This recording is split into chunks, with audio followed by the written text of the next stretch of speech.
Bien, il est 20h30, on va donc démarrer ce conseil municipal de rentrée. Je voudrais d'abord excuser Marie-France Niles qui est actuellement à l'étranger, excuser Casimir Pretz qui a donné une procuration à Jean-Marie Reiter. Donc Casimir a été opéré pour les vacances d'été et il se porte bien. Et nous souhaitons un bon rétablissement. Avant de passer à l'ordre du jour, je vous demanderai l'autorisation de rajouter 3 points à l'ordre du jour. Acceptation d'un chèque.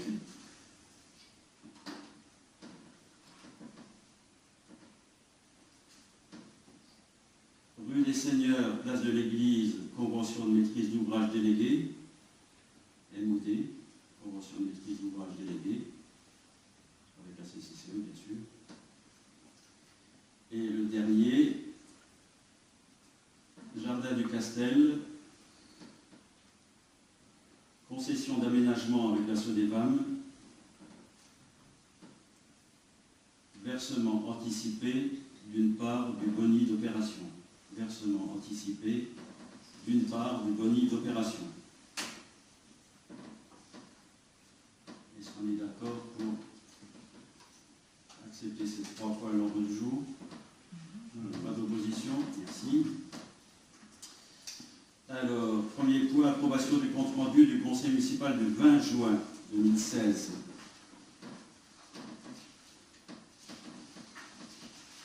Il y a des remarques, il y a des oppositions? Pas d'opposition?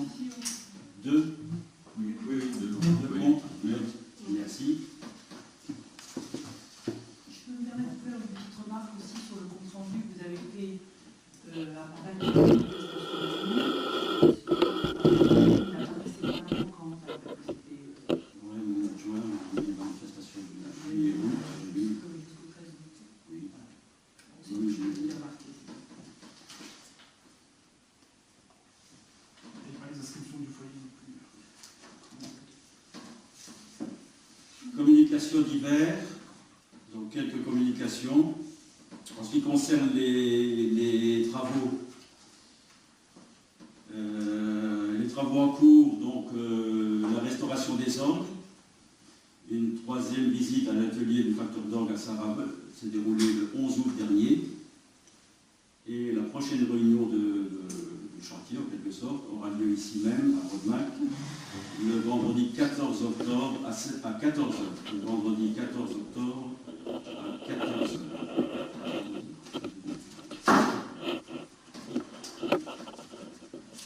Je vérifierai ce compte rendu si c'est pas juste. Voilà. Le vendredi 14 octobre à 14h, puisqu'entre-temps, le facteur d'orgue devrait travailler sur Rodemack. En ce qui concerne le local commercial multiservice, je rappelle que les réunions de chantier ont lieu les vendredis matins à 8h30. Le lot plâtrerie isolation est en cours de finalisation. Ensuite interviendront le carreleur et le peintre. En ce qui concerne l'appel d'offres pour la place Pelt, rue des Seigneurs et place de l'Église, l'appel d'offres apparu dans la presse du 1er septembre, Républicain Lorrain et une autre publication. Et les entreprises ont jusqu'au 20 septembre à midi pour déposer leur prix et leur offre de prix à la communauté de communes. Donc dans les jours suivants, avant la fin du mois de septembre, on connaîtra l'entreprise qui a obtenu ce marché.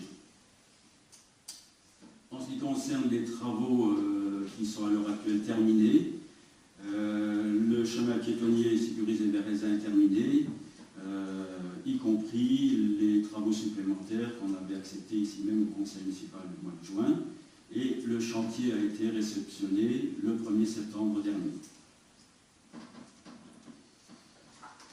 En ce qui concerne, on a eu un certain nombre de remerciements, donc je ne fais pas comme d'habitude. Donc des amis des Vieilles Pierres, nous souhaitons remercier vivement votre soutien et celui des employés communaux lors de la 37e édition de Rodemack Cité Médiévale Fête. Cette année encore, ton aide précieuse et celle du conseil municipal aura concouru au bon déroulement de notre manifestation phare et a contribué à sa réussite. En espérant renouveler cette collaboration lors des prochaines éditions, recevez mes remerciements les plus sincères. On a également reçu une lettre de remerciement de l'APEI. L'APEI, c'est l'association qui gère les brioches de l'amitié. Donc, vous avez participé de façon directe à cette opération. Nous vous prions de bien vouloir transmettre de remerciements chaleureux aux bénévoles qui fidèlement soutiennent dans cet appel à la générosité publique. Donc, sur Rodemack, on a ramassé 752 €. 216 € ont été défalqués pour le coût des brioches. Et donc, net, l'association a encaissé 536 €. Et au total, pour toutes les communes qui ont participé, 59 574,39 €. Subvention comprise, puisqu'il y a certaines communes qui préfèrent verser une subvention.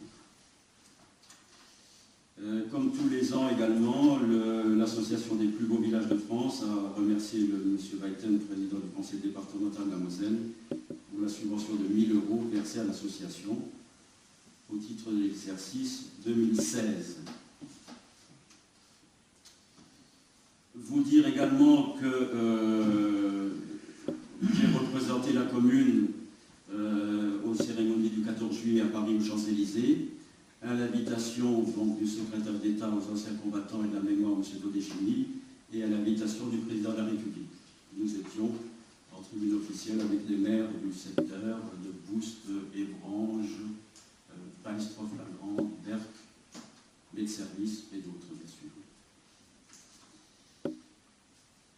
Vous dire que le Tour de Moselle se déroulera dans la communauté le 9 septembre, donc vendredi. Le départ se fera de Rodemack, route de Mondorf, à 13h30. Et l'arrivée aura lieu à Bastingen, après un périple au sein de la communauté, et 2 passages à Rodemack. L'un à 14h48, donc Rodemack, rue de Halin, rue du Luxembourg, route de Thionville, à droite à Palistroff, la Grande. Un deuxième passage à 16h57, Rodemack, rue de Halin, rue du Luxembourg, Ézin. Et un troisième passage, je crois, entre-temps, à Folbach. Je retombe dessus. Et le passage également à Folbach. Voilà. Donc, vendredi. Lors du conseil communautaire du 28 juin dernier, le comité de commune de Cattenom a décidé d'approuver le projet de révision des zonages d'assainissement avant mise en enquête publique. Donc, vous dire tout d'abord que l'enquête publique va démarrer cette semaine. Le commissaire enquêteur sera présent en mairie de Rodemack vendredi 9 septembre de 14h à 16h. Alors, de quoi s'agit-il? Lors de la mise en place du zonage d'assainissement il y a un certain nombre d'années, toute la commune de Rodemack avait été classée en assainissement collectif. Or, à l'heure actuelle, pour des conditions de financement, de subventionnement du Conseil général, Ézin, Zemin et Chemin de la Glève n'ont pas été raccordés à la station d'épuration. Ces habitations possèdent encore à l'heure actuelle des fosses septiques individuelles. Et il y a un certain nombre de ces fosses septiques qui doivent être mises aux normes. Elles ne sont plus du tout aux normes.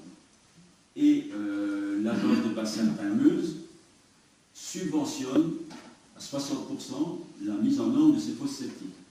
Or, il y a une difficulté, c'est que pour l'agence de bassin, les fosses septiques ne devraient plus exister, puisque c'est en assainissement collectif. Mais elles existent toujours parce que ces hameaux ne sont pas reliés à la station d'épuration. Donc il y a un problème, et ce n'est pas unique à Rodemack, c'est pour toute la communauté comme ça. Donc l'idée, de toute façon, la communauté actuellement n'a pas les moyens financiers de rattacher les uns et les uns à la station d'épuration. Ils le seront peut-être un jour, ils ne le seront peut-être jamais, puisque ça, le coût est trop important par rapport au nombre d'habitants, au nombre d'habitations. c'est de remettre Aisin, Zémin et Chemin de la Glève en assainissement non collectif pour leur permettre d'avoir ces subventions pour mettre en ordre la fosse septique. Et si d'aventure, dans quelques années, la communauté décidait de les raccorder à la station d'épuration, il faudrait faire la même opération, mais en sens inverse. Donc on va imposer aux gens ou seulement ceux qui solliciteront la mise aux normes seront supposés? Alors pour l'instant, il n'est pas question d'imposer. Pour l'instant, il y a un délai qui est donné. Je crois que les personnes concernées ont eu un courrier dans l'année passée et ils ont 4 ans pour se mettre en ordre. Je pense que c'est à peu près la période. Mais ça peut être intéressant. Une mise aux normes peut coûter jusqu'à 10 000 euros. Et il y aurait, dans ce cas-là, une subvention de 6 000 euros. C'est pas la même chose que de le faire sans subvention. Donc tout le dossier, je l'ai reçu il y a 2 jours, il est là. Si quelqu'un veut le consulter, en tout état de cause, le commissaire enquêteur sera présent en mairie de Rodemack vendredi, de 14 à 16 h, et sont concernées les communes de Boust, Brest-sur-Flagrand et Rodemack. Si vous avez des remarques à faire auprès du commissaire enquêteur.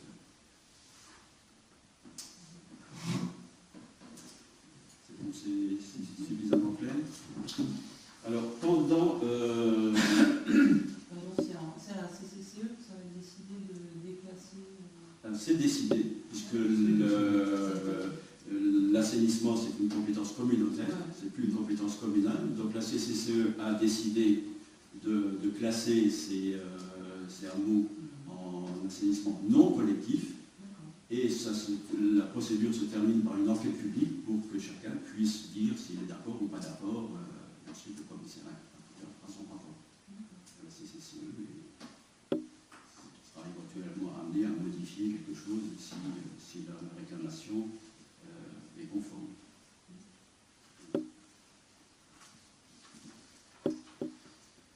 Vous dire également que pendant ces vacances, j'ai signé un arrêté de non-opposition avec prescription à une déclaration préalable délivrée au nom de la commune de Rodemack. Le demandeur est M. Francis Schumacher et la demande consistait à exaucer partiellement des parcelles qui lui appartiennent. Exaucer, ça veut dire relever le niveau. Alors, de quoi s'agit-il? On a suffisamment parlé ici de la décharge de produits inertes. Donc c'est les mêmes terrains qui sont concernés, sauf que ce n'est pas les mêmes quantités et ce n'est pas la même surface. Donc pour être tout à fait clair, M. Francis Schumacher avait déposé, suite à la décision des services de l'État, de ne pas autoriser les dépôts de déchets inertes. Lui, finalement, ce qui l'intéressait, et c'est ce qu'il m'a fait savoir à plusieurs reprises quand je l'ai reçu en mairie pendant cette période-là, lui, ce qui l'intéressait, c'était de remblayer une partie du terrain pour qu'il puisse exploiter de façon plus confortable.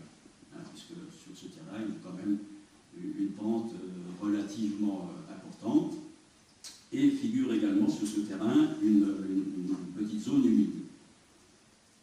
Donc, dans un premier temps, il avait déposé un permis d'aménager, qui aurait concerné une surface et une quantité de terre plus importante. Le permis d'aménager l'obligeait, parce que c'est la législation, à passer par une étude d'impact, c'est-à-dire faire un dossier par un bureau d'études qui aurait mesuré l'impact de ce remblaiement en quantité demandée, et devait se terminer par une enquête publique. Donc au vu de ces difficultés, où M. Schumacher a changé son fusil d'épaule, il a annulé son permis d'aménager et il a déposé une déclaration préalable, qui est une procédure beaucoup plus légère. Alors, quelle est la différence entre les deux? Pour un permis d'aménager concerne une surface supérieure à 2 hectares avec un remblaiement supérieur à 2 mètres. Et une déclaration préalable concerne une surface inférieure à 2 hectares et un exhaussement inférieur à 2 mètres. Donc, il a déposé une déclaration préalable et à cette demande était joint une note de présentation que je vais vous lire. J'envisage de procéder à un exhaussement partiel des parcelles m'appartenant, cadastrées, etc., vous connaissez, à votre main, sur une superficie inférieure à 2 hectares, soit environ 18 840 m². Donc 1 hectare 8, 1 hectare 9, comme indiqué sur le plan parcellaire annexé. Cet espace foncier se situe en dehors du rayon de protection de 500 mètres de la citadelle, à plus de 900 mètres. Il n'est pas situé en secteur sauvegardé, en site classé ou dans une réserve naturelle et se trouve à environ 450 mètres du site Natura 2000. Cet exhaussement est indispensable pour les raisons suivantes. La topographie du terrain accuse une pente moyenne de 7%, pouvant même atteindre 15% à certains endroits, sur le talus de la partie nord-est. Cette partie comporte de nombreuses fosses et des zones en forme d'escalier. Conséquence de cette situation, ma sécurité et celle des personnes travaillant avec moi n'est pas assurée. Nous en avons déjà fait plusieurs fois l'expérience, malheureusement sans conséquences graves. L'épandage de matières organiques est impossible. Il y a un risque de détérioration du matériel aux endroits les plus contrariés. Le pied de talus des remblais se situe à environ une distance de 25 mètres environ de la limite inférieure des parcelles, de façon à préserver la zone autour du puits. Les remblais constitués exclusivement de terre proviendront de divers endroits et seront mis en place suivant les niveaux indiqués sur le plan du géomètre. Ils permettront ainsi d'obtenir une surface compatible à l'exploitation normale du terrain et surtout de le faire en toute sécurité. Le volume total sera de l'ordre de 20 000 m3, en fait exactement 20 000 m3, et la durée des remblais sera fonction des possibilités de déversement qui se présenteront, lesquelles seront effectuées en grande partie par mes soins. Je me suis rapproché de la Chambre d'agriculture qui m'a orienté vers la déclaration préalable, dont la procédure est nettement moins lourde que la précédente. La couche de terre végétale sera stockée jusqu'à la fin des opérations pour être remise ensuite sur toute la surface impactée. Le projet n'affecte pas en l'état de manière notable l'environnement, mais afin d'éviter tout risque de nuisance visuelle, les terres des remblais seront épandues au fur et à mesure de leur arrivée. Avant la remise en activité agricole du site et pour respecter les conseils de la Chambre d'agriculture, un ensemencement en herbe sera effectué et la fauche devra être broyée sur place pendant une durée de minimum de 2 ans afin de permettre à la masse bactérienne de se reconstituer. Donc je vous donne les chiffres, 18 840 m² pour 20 000 m3. Pour mémoire, le projet de stockage de déchets inertes concernait non pas 20 000 m3, mais 157 526 m3 et concernait presque 5 hectares. Là, on est à moins de 2 hectares. Donc, ce n'est pas du tout la même chose. Et en plus, ce sont que des terres végétales. C'est à vérifier, ça, que c'est des terres végétales? Ah ben, ce sera à nous à vérifier. Ça correspond à ce que Francis m'a dit pendant toute la procédure. Lui, c'est ce qu'il voulait. Et puis, de toute manière, en ce qui concerne la déclaration préalable, rien ne contrariait son projet, puisqu'il respectait et les surfaces et les quantités. La seule chose que les services de l'État lui ont prescrit, c'est des fouilles archéologiques, un sondage archéologique, et de faire un dossier sur la présence de la zone humide. Donc ce n'est pas quelque chose d'insurmontable. De toute manière, la zone humide n'est pas impactée par ce projet-là, alors que dans le projet précédent, il était impacté. Il, de lui-même, il recule donc le remblaiement de 25 mètres par rapport au puits qui est à l'extrémité de la zone humide. Voilà. Est-ce qu'il y a des questions?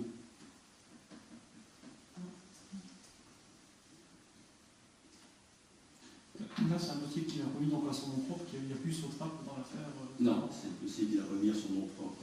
L'autre dossier, lui n'a pas remis de dossier dans l'affaire précédente, c'est uniquement la dose de trappe qui avait remis un dossier. Lui, il était uniquement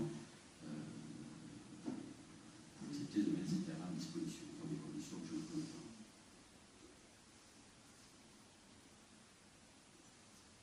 D'autres questions? Non? Alors, vous direz également que le restaurant de la Petite Carcassonne est ouvert midi et soir, du mercredi midi au dimanche midi. Alors, donc, si ça intéresse quelqu'un, essayez d'y aller. J'ai réceptionné aussi la lettre des plus beaux villages de France. Donc vous savez maintenant que 2 commissions qualité qui acceptent les candidatures et qui examinent les expertises se réunissent deux par an, une en juin et une en septembre. Celle du 25 juin a accepté une seule candidature parmi les 4 candidatures examinées, c'est-à-dire celle de Saint-Jean-Pied-de-Port dans les Pyrénées-Atlantiques. Les autres candidatures n'ont pas été retenues, à savoir Édius dans les Pyrénées-Atlantiques, Fons dans le Lot et Saint-Jean-au-Bois dans l'Oise. Pour les communes classées après expertise, maintien du classement au Cap de Naples-le-Haut dans le Lot, Noyer dans l'Yonne et Vézelay dans l'Yonne, maintien du classement avec réserve Estin dans l'Aveyron, Saint-Antoine-l'Abbaye en Isère, et maintien du classement avec très forte réserve Cardaillac dans le Lot. Et la commission du 23 et 24 septembre examinera la candidature de 5 villages et le réexamen de 5 autres villages classés. Et examinera également les recours des 2 villages déclassés dans le Puy-de-Dôme, Saint-Fleuret et Saint-Saturnin. C'est tous les combien de temps c'est réalisé? Comment? C'est tous les combien de temps? Normalement tous les 6 ans. Tous les 6 ans. Oui. J'ai été destinataire également d'un mail ou d'un courrier, d'un mail de la communauté de communes. Donc la communauté de communes organise pour les journées du patrimoine les 17 et 18 septembre, plus précisément le 18 septembre, un spectacle avec Carabosse, que vous connaissez, qui est déjà intervenu à Colmar, un spectacle installation de feu à l'ouvrage Maginot de Galgenberg à Cattenom. C'est dans la forêt de Cattenom, près du Gunbach.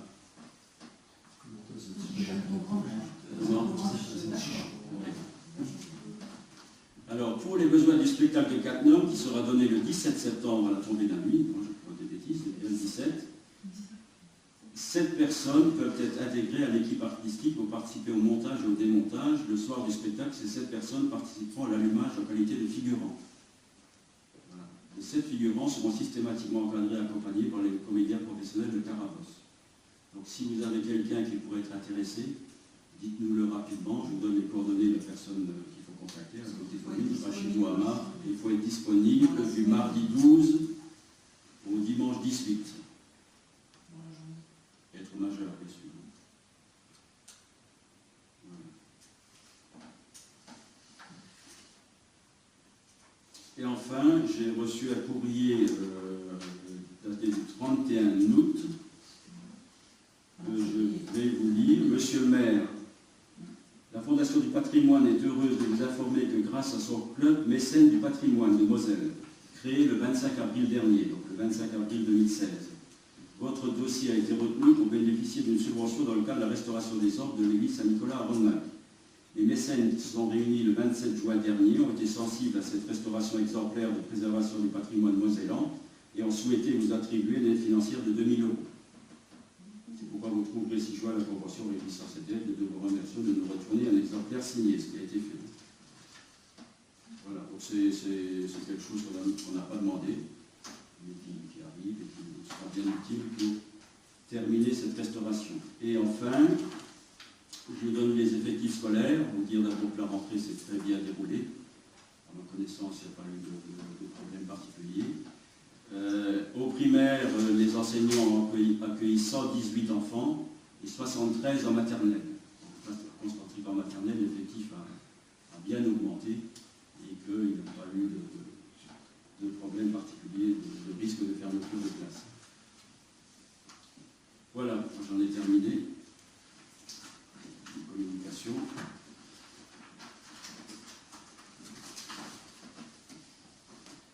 passe au point suivant. Collège Charles Péguy de Cattenom, participation pour un voyage scolaire en Italie. Donc, on a eu une demande d'un parent d'élève pour savoir si on reconduisait la subvention des années antérieures pour un voyage en Italie du 28 mars au 3 avril 2016. Donc il y a un certain nombre d'enfants qui ont participé à ce voyage, un certain nombre d'enfants de Rodemack. Donc ce que je vous propose, c'est de reconduire la délibération des années antérieures, où on avait décidé de participer déjà à un voyage en Italie, hein, à hauteur de 10% du coût du voyage, avec un plafond de 30 € par élève. Comme le voyage coûtait aux parents, à la famille, 310 €, donc 10%, 310, ça fait 31 €, donc 30 €. On sera amené à verser 30 € à cette famille, et aux familles qui ne sont pas manifestées. Si on a d'autres, ils verront la délibération, ils pourront se manifester. Voilà. Habituellement, les autres fois, on a été sollicités directement par le collège, avec la liste des élèves de Rodemack qui ont participé. Cette fois-ci, on n'a pas été sollicité par le collège, c'est pour ça qu'on n'a pas eu à délibérer là-dessus. Et donc, c'est un parent qui est venu au mois de juin, je crois, au mois de juillet, si je devais être après le dernier conseil, sinon on l'aura mis au conseil précédent. Donc, si vous êtes d'accord, on participerait pour ce voyage à 10% du coût du voyage avec un plafond de 30 € par élève. On est d'accord? Alors, école élémentaire Jean-Marie Pell, projet d'installation de vidéoprojecteurs interactifs tactiles, demande de subvention.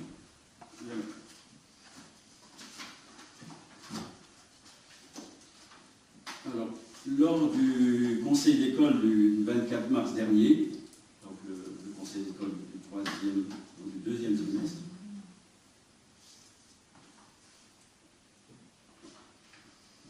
Madame Bénès, la directrice, nous a fait une demande de devis pour l'installation de vidéoprojecteurs. De simples vidéoprojecteurs, en partant du principe que, et ça figure dans le compte rendu, qu'actuellement on a un vidéoprojecteur, mais qui est installé dans une armoire sur roulette et qu'on peut déplacer d'une classe à l'autre. Mais seulement il faut l'installer sur une table et ça prend du temps. Donc ce que Mme Bénès voulait, et ce que les enseignants voulaient, c'est qu'on installe des vidéoprojecteurs fixés au plafond des salles de classe. Donc 5 vidéoprojecteurs. Et c'est là que je lui ai dit, est-ce que vous ne souhaiteriez pas, plutôt que d'installer des vidéoprojecteurs, qui sont que des simples vidéoprojecteurs, qu'on installe les TDI dans le tableau blanc interactif dans les salles de classe de l'école élémentaire de Rodemack. Parce qu'il y a un certain nombre de communes alentours qui l'ont fait. Moi, j'ai eu l'occasion de visiter à Pixel ou récemment à Étanges. Donc, j'ai proposé ça parce que je pense qu'il était temps qu'au cours de l'année 2017, on puisse faire éventuellement cet investissement. Vous dites bien que les enseignants étaient enchantés. Et donc, suite à ça, Madame Bénès, on a discuté dans le détail avec ses collègues, et est venue me voir en mairie quelques temps après, avec le catalogue de Manutan Collectivité, et avait déjà fait quelque sorte un pré-choix, une pré-demande des enseignants pour un tableau, un écran tactile, et bien sûr les vidéoprojecteurs qui vont de pair avec cet écran, et tout le matériel nécessaire pour le tableau blanc interactif tactile. Donc suite à ça, j'ai téléphoné à un commercial de Manutan Collectivité qui a d'abord rencontré les enseignants. Casimir et moi, on l'attendait en mairie,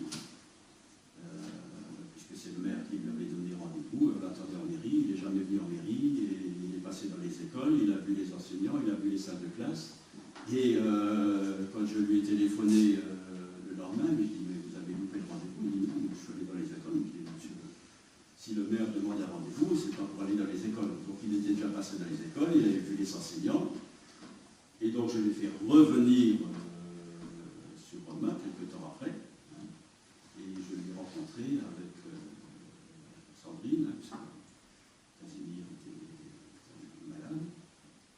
Et donc on a longuement discuté, et il s'avère que les TBI ne sont plus d'actualité, c'est déjà dépassé.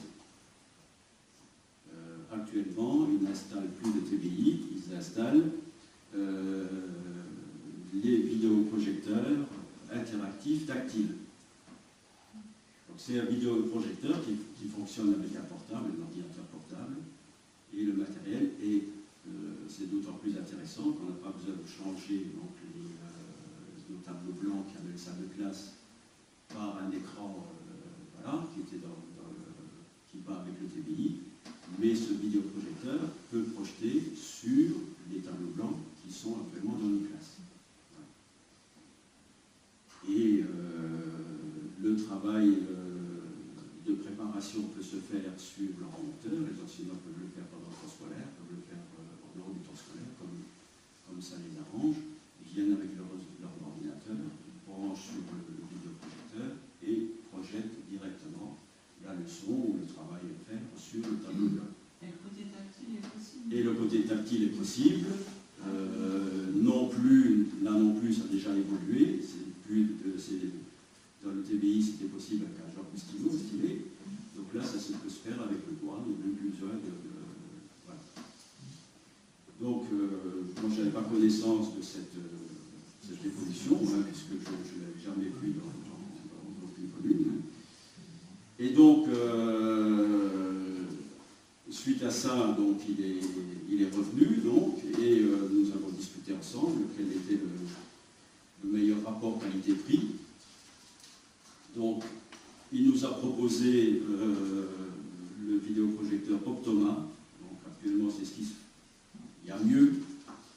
C'est le vidéoprojecteur Epson, qui est nettement plus cher, hein, qui est 500 € plus cher. Donc, il y aurait les vidéoprojecteurs, puisqu'il faut 5. Il y aurait bien sûr les logiciels qui vont avec, au nombre de 5. Il y aurait les 5 portables, les kits qui vont avec, les cordons, tout ce qui est nécessaire pour l'installation dans les salles de classe actuelles. Donc il a vu les arrivées d'électricité, il a tout gardé. Il y aurait bien sûr les enceintes, 2 paires d'enceintes, donc 5 paires d'enceintes. Les cordons audio, etc. Un tableau blanc, puisqu'il n'y a que 4 classes qui sont équipées de tableaux blancs, les modules qui vont avec, et l'installation dans les 5 salles de classe des BPI, donc vidéoprojecteurs interactifs, et la formation des enseignants. Si on prend l'option... Comment ? C'est une formation d'utilisation des logiciels et des appareillages. C'est quelque chose d'indispensable pour une première approche, hein, après les enseignants. Voilà, et tout ça, si on choisit l'option Optoma, il y en a pour tout compris, tout ce que je viens de vous dire, l'installation, la formation, il y en a pour 16 145,45 hors taxe. Donc ça correspond grosso modo à ce qu'on pensait. Il y en a pour 15 000, il y en a un tout petit peu plus. Si on choisit l'option Epson, il y en a pour 500 € de plus, donc 2500 € de plus. Donc moi, ce que je vous propose ce soir, et c'est ce qu'avec Sandrine, on a dit au commercial, qu'on allait prendre le devis tel qu'il est. Ce devis, c'est les prix catalogues pour faire les demandes de subvention auxquelles on a droit. Ensuite, quand nous attribuerons un certain nombre de subventions, ou une subvention qui couvre l'essentiel de l'investissement, il reviendra et on commencera à négocier le prix. Mais pourquoi on demande les subventions sur un prix maximum, parce que si on a la subvention sur 19 000 €, on peut ensuite prendre un prix inférieur et la subvention portera sur le prix réel de l'investissement qu'on va faire. C'est les prix hors taxe que vous nous avez donné. Hors taxe, oui. Si d'aventure on faisait une demande de subvention sur 15 000 € et la subvention était attribuée sur 15 000 € et qu'on veut faire pour 16 ou 17 000 d'investissement, la subvention restera sur 15 000. Voilà. Donc il est plus intéressant de prendre le devis catalogue, d'avoir la subvention sur le devis catalogue et ensuite on négociera le prix. Bon, la contenu sur le prix de la société. C'est normal qu'on négocie le prix. Hein. Il est d'ailleurs prêt à faire un rabais. Hein. Donc cette offre, d'ailleurs il le dit dans son mail joint, que l'offre va vous permettre de préparer votre enveloppe budgétaire et donc de faire les demandes de subvention. Donc ce que moi je vous propose, c'est de faire la demande de subvention sur la proposition la plus élevée, donc le vidéoprojecteur Epson. Donc on arriverait dans ce cas-là à 18 645,45 hors taxe, toujours. Hein. Voilà. Et donc j'ai consulté les conditions d'éligibilité à la DETR, dotation d'équipement des territoires ruraux. Et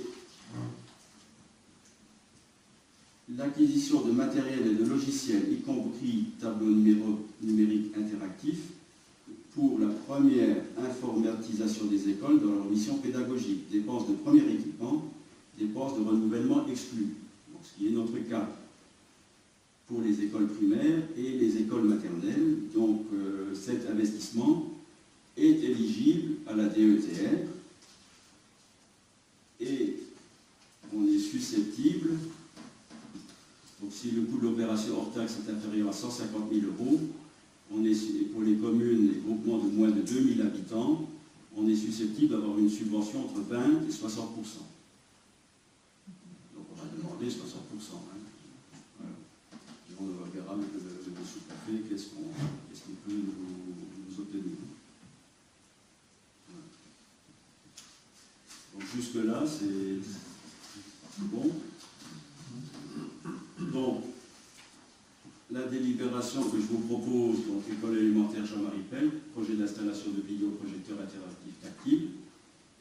Le conseil municipal, sous proposition du maire, après en avoir délibéré, adopte le projet d'installation de vidéoprojecteurs interactifs tactiles dans les 5 classes de l'école élémentaire Jean-Marie Pell.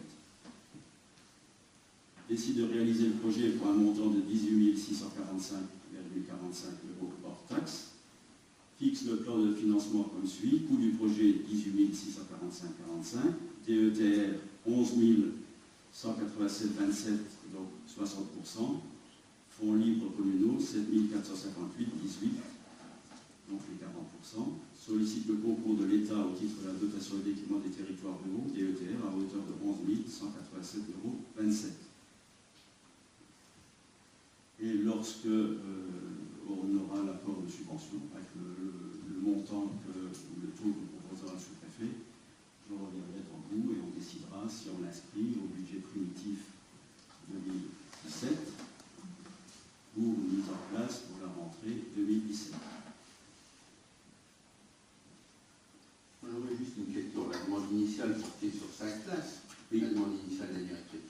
Je voulais juste savoir, comme on a un enseignant qui œuvre dans le même cadre, Florence Philippe, je voulais savoir comment se situent un peu les autres écoles au niveau.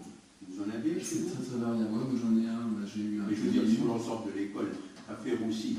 Bah Roussy, c'est par classe, hein, c'est on demande, mais c'est vrai que ça pourrait débloquer des communes qui pourraient se dire, bah l'autre l'ont fait, ça leur coûte en temps, on pourrait le faire. Mais aujourd'hui, sur l'ensemble des classes de Roussy, il y en a combien d'équipés? Deux, dont une avec un TBI, donc c'est un écran qui n'est pas un tableau, ça devient lourd, ça, avec un long bras qui bouge, il faut régler souvent. Et sur un total de combien de classes alors? En élémentaire 5, donc 2 sur 5, et on a voulu faire une troisième. c'est vrai que beaucoup de communes commencent à s'équiper et d'un coup toutes les classes. Ah, je ne suis pas contre la généralisation, je veux juste savoir comment on va se situer, parce que là, finalement, on déroule quand même le tapis, on équipe tout le monde. Mais parce que c'est vraiment un outil, vraiment. Bon, je suis pour l'uniformisation aussi, il y a un ancien système, après cohabiter, des jalousies, l'autre est mieux, autant uniformiser, avoir les mêmes matériels, ne serait-ce que pour la maintenance, pour le reste. Et vous disiez, de toute façon, dans chaque solution, il y a un portable qui est fourni. Le portable, il est remis aux enseignants ou il reste au niveau de l'école? Parce que Il reste au niveau de l'école. il reste au niveau de l'école. Il devrait rester au niveau de l'école. C'est-à-dire que si l'enseignant change, le portable reste à l'école. Oui, non, mais ça, bien entendu. Mais je veux dire, Après, dans le cadre du fonctionnement, est-ce qu'il ne sera pas amené, je ne sais pas. Qui est-ce qui gère ensuite le maintien de ces ordinateurs? C'est la directrice, enfin, le maître de la classe, mais ça sera à nous à Non, mais oui, mais après, en cas de panne, réinstallation, quoi que ce soit, c'est la commune. c'est la commune qui prend toi sa charge. Oui, la coopérative scolaire, mais modeste moyen, c'est la commune. C'est un équipement qui restera propriété de la commune. Il n'y a pas de. Là, ils ont pas plutôt d'ordinateur qui pourraient fonctionner avec? Ils sont obligés d'acheter des. Actuellement, il y a des ordinateurs dans des salles dédiées pour les élèves. C'est des ordinateurs qu'on a récupérés dans les banques. Les banques sont rares. Et là, dans l'autre classe, c'est que des portables qui peuvent fonctionner. On devrait s'intéresser à quel type de portable ils proposent. Est-ce que c'est. Alors, dans le Quel devis. niveau de performance ils ont? Dans le devis. On a besoin vraiment. Est-ce que ça correspond? Ça correspond. Bon. Le commercial venait de Zucken et il est en train d'équiper les écoles de Zucken. Donc, disons que Manutan, c'est la société qui regroupe plusieurs sociétés, il a dit, je me rappelle Sandrine, non qui est l'interlocuteur privilégié des collectivités pour tout ce qui est matériel scolaire. Multimédia, mobilier, etc. etc. Donc là, ce matériel qu'il nous propose, pour lui, c'est le meilleur matériel qui existe à l'heure actuelle sur le marché, avec Epson qui est plus performant que Octoma. C'est la marque. C'est la marque. Bon, ça il dit ça c'est un choix, plus un choix financier. Hein. Si vous avez la marge financière, prenez Epson. Si vous avez moins d'argent, prenez Octoma. Mais disons qu'en dessous de cette marque-là, il ne le conseille pas parce qu'il dit c'est pas. Et il a bien sûr mis le portable que eux on conseille aux écoles, toutes les caractéristiques. Avant de faire le devis, il avait vu les enseignants une première fois, et il est venu nous rencontrer, il a revu les enseignants une deuxième fois. Donc c'est vraiment ce qui correspond à ce qu'on fait de mieux à l'heure actuelle. Où on le fait. Aussi aux besoins. Ah oui, adapté aux besoins. Adapté aux besoins. Parce qu'ils en ont déjà des portables. Oui, adapté aux besoins. Et puis j'espère, je l'ai dit à la directrice, j'espère qu'on ne viendra plus nous solliciter pour acheter des livres. Ouais, ça n'empêche pas. Ça n'empêche pas. Non, mais c'est le manuel scolaire, c'est ce que je veux dire. C'est que tu vas pas acheter un manuel scolaire. Voilà. Il propose peut-être un essai, installer un équipement pour essayer. Bon, je pense que si c'est une demande qui est faite, ça peut se C'est faire. fiable, hein, c'est fiable. Si une demande qui est faite, ça peut se faire. Hein. Je ne pense pas s'il veut vendre, il va accepter. Mais disons que c'est actuellement, il s'équipe toutes les écoles de la France entière. Hein. C'est une société nationale hein, qui est spécialisée dans ces équipements. Et je pense qu'il propose quand même. De toute façon, aujourd'hui, on va faire la demande de subvention. Ensuite, lorsque on aura la subvention, on discutera avec lui, et puis je me renseignerai aussi ce qu'il a proposé à Zucken.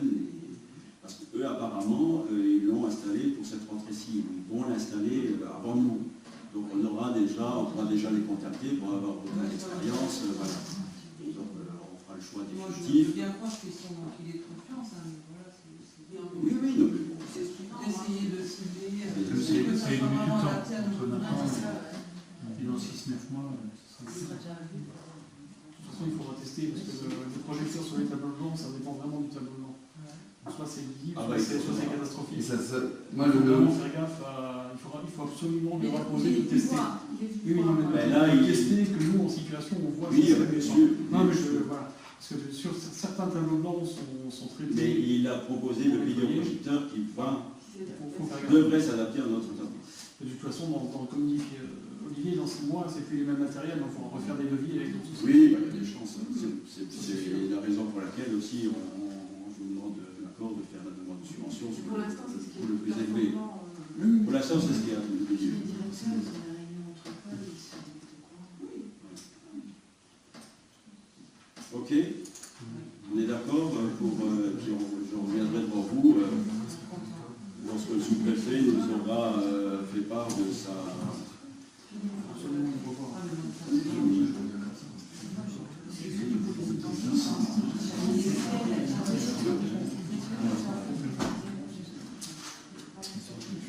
Alors, donc, aménagement des voiries communales, rue des Seigneurs, place de l'église, accès aux personnes à mobilité réduite, à l'église, acceptation du projet, demande de subvention. Donc, ce projet, on y travaille depuis 2012, hein, et je vous avais expliqué au cours de l'année passée, au cours des mois passés, qu'il était c'était un projet d'ensemble avec la place de Gargan, la place de la mairie. Et que devant le retard pris par le projet de la communauté de communes d'entrée du parc de la Citadelle, j'avais demandé au président de la communauté de communes, M. Paquet, de bien vouloir dissocier les deux, puisqu'on ne sait pas quand la place de Gargan pourra se faire. Donc il a bien voulu accepter. Et donc, suite à ça, ça a enclenché toute la procédure pour la place Pelt. Alors, la place Pelt, en tant que telle, est d'intérêt communautaire, donc à 100% pris en charge par la CCCE. Et donc, nous, on a souhaité y rajouter la rue des Seigneurs, qui démarre de la maison d'Olivier, de Corman, au droit de la maison, qui va jusqu'à la pharmacie. On a souhaité y rattacher la petite placette du côté de l'église, côté presbytère, avec une rampe handicapée pour accéder à l'église, puisque la rampe qui existe là, c'est une rampe provisoire d'ailleurs qui avait été fortement critiquée par les ABF. Voilà. Donc tout ça, c'était acquis dans ce projet. Il restait deux choses à faire qui figurent. L'une figure dans la procédure de la communauté de communes, à savoir réunir les riverains, les personnes concernées. Voilà. Elles ont été réunies ici même par les responsables de la communauté de communes, M. Belli, vice-président en charge des travaux, et les techniciens de la communauté. Donc il y a eu un certain nombre de remarques dont on a tenu compte, et surtout, il fallait obtenir l'aval de l'architecte des bâtiments de France. Et il est venu sur place et il a fait un certain nombre de remarques qui ont été prises en compte également dans le projet définitif. Donc le projet définitif, je vais le faire passer si les gens veulent le regarder. Il figure également le devis. Hein. Donc, je disais à l'instant que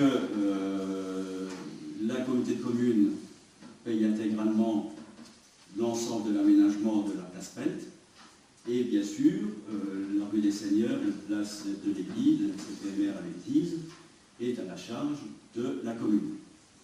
Donc j'ai demandé à la CCCE, non pas leur estimation des travaux de façon globale, mais leur estimation des travaux pour la partie communale.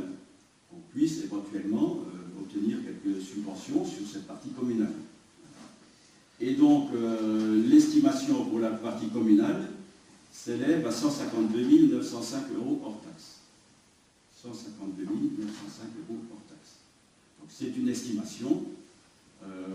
J'espère bien que lors de l'appel d'offres, ce prix ira en diminution. Mais c'est une estimation qui est faite par les services communautaires, qui connaissent parfaitement les barèmes pratiqués, et qui, ce barème peut éventuellement être diminué si les entreprises cherchent du travail ou n'ont pas une charge de travail suffisante. Donc on va jusqu'au presbytère, quoi. On fait la rue des Seigneurs qui démarre ici, là, chez Olivier, jusqu'à la pharmacie d'à côté, jusqu'à la maison Belfragé sur la placette, là, mini placette. On fait le retour par la rue pavée qu'on conserve. On conserve les pavés parce qu'ils sont en bon état. Hein. Et on revient devant le presbytère du côté de l'église avec la rampe handicapée. On rejoint la rue de l'église qui est complètement désactivée depuis un certain nombre d'années, ce qui veut dire que tout ce quartier-là serait terminé. Alors ça s'arrête au niveau de la petite ruelle qui va à la sacristie, là. Voilà. Oui, voilà, mais ils s'en bougent pas. Et le côté qui subsiste là en bas, là où il y a les escaliers, là on ne touche pas. La partie qui contourne la maison de Stella Mantovani. Si, ça en touche, parce que c'est communal. Hein. Ouais. Ça, il faut qu'on aménage parce que c'est communal. Donc on fait le contour de On la fait maison. le contour de la maison. On démarre ici au droit à la jonction entre la place de Gargan et la rue des Seigneurs qui se situe au droit de la maison d'Olivier Corman. Donc Olivier, la maison d'Olivier fait partie de la place de Gargan, mais lui fait partie de la rue des Seigneurs. Donc Je pense pas, ça fait que tu penses les travées avec les escaliers qui sont qui avait la partie qui va vers non, ça ne touche plus. Non, ça ne touche plus. Non, je pensais que vous parliez devant la maison Stella sur le côté. Oui, non, mais ça, oui. Ça, Non, ça ne touche plus. Non, c'est la rue des Seigneurs, la route qui va jusqu'à la pharmacie. D'ailleurs, je vais sortir le plan à partir du moment où j'ai fait la présentation du projet. Hein. Et c'est public, par exemple, la maison d'un Belfragé et l'autre qui est au live. C'est jusqu'au droit de la maison. Tout est public. D'accord. Donc il n'y a Y pas compris les escaliers. Il n'y a rien qui restera. Non. Voilà. Donc là, si vous voulez vous lever. Donc on est ici à la place de Gargan. Donc ça, on ne touche pas. Corman, voilà. On démarre ici à le muret. Voilà. Donc on démarre à ce côté-là. Donc on fait toute la partie là. Ça, on ne touche pas. On fait toute la partie là. Justement, ici, je me demandais, il y aura pas un jour un aménagement un peu sécuritaire parce que avec la place de Gargan, je ne sais pas comment ça sera aménagé. Donc toute cette partie-là, Belfragé moyen, C'est des pavés. Là, c'est des pavés. Hein. La place de Gargan, c'est la place Pelt, c'est tout ça, c'est communautaire. Le retour là, on n'y touche pas, on laisse. Et on fait le retour dans la place là, et on rejoint le béton désactivé qui est ici. Et on aménage en même temps la rampe avec une place de stationnement handicapée. C'est pour la cadavre ou du béton désactivé? Alors, sur la rue des Seigneurs, c'est désactivé sur la porte de roulement, les pavés sur le côté. Sur la place, c'est du béton désactivé avec une bande de pavés au droit des maisons, deux ou trois rangs pavés pour faire la jonction entre les façades et la place, et également des coupures en pavé, parce que sinon ça fait une masse de béton. de toute façon, là, on a acquis, donc maintenant, il n'y a plus de soucis. Voilà. Et ici, c'est une exigence des bâtiments France, là et là, il veut du pavé. En contrepartie de ça, parce qu'il voulait du pavé, parce qu'il a remarqué en étant sur place que le pavé allait assez loin ici. C'est quoi cette ligne qui décide finalement là? Ça, c'est un caniveau qui créerait, puisqu'il n'y aurait plus la bordure qui existe actuellement le long de l'église, hein. Mais c'est un caniveau qui canaliserait la tension de l'eau. Ici, on ne touche pas non plus. Donc, tout ça, plus ça, avec la rampe handicapée, donc pour 150 000. Mais ça veut dire aussi que tout ce secteur-là est définitivement terminé. Et les pavés, ils les enlèvent. Alors le pavé, il les enlève, il est réglementaire, voilà, et il est complète si on n'a pas assez. Mais normalement, dans ce secteur-là, on devrait récupérer pas mal. On a pas mal sous le... Donc on a réussi à négocier avec lui parce qu'il voulait à un moment donné mettre des pavés pratiquement jusqu'à l'endroit où il s'arrête. Donc là on va juste mettre des pavés ici autour de l'auge qui existe, qui sera conservé. Mais par contre ici il n'y a pas de... Et donc tout ça, c'était conservé donc avec les riverains. Les points de Poitiers, c'est le parking. Poitiers, c'est parking. Ils ne voulaient pas de pavé pour des Il n'y en a lieux. pas là. Ici, il n'y a pas de place de parking. Donc là, on ne les a pas, Pas ils n'ont pas été matérialisés, mais on pourra si c'est nécessaire pour les travaux. Sur les pavés, c'est Ouais. Ouais, c'est moins évident quoique il arrive à en faire ici. Oui, il arrive à en faire là. Non, c'est juste que maintenant, il y a des habitants là, et donc, voilà. Oui, on fait tout. C'est soit sur pouvoir après, en cours de chantier, si on souhaite en rajouter, ou qui c'est là. Ah oui, ça c'est le poteau, oui, c'est un emplacement qui a été demandé pour les vieilles pierres, pour les Non, la réserve, quoi. voilà, une réserve. Comme à la fontaine. Voilà. Donc ça c'est le projet qui a été chiffré et mis dans l'appel d'offres. Hein.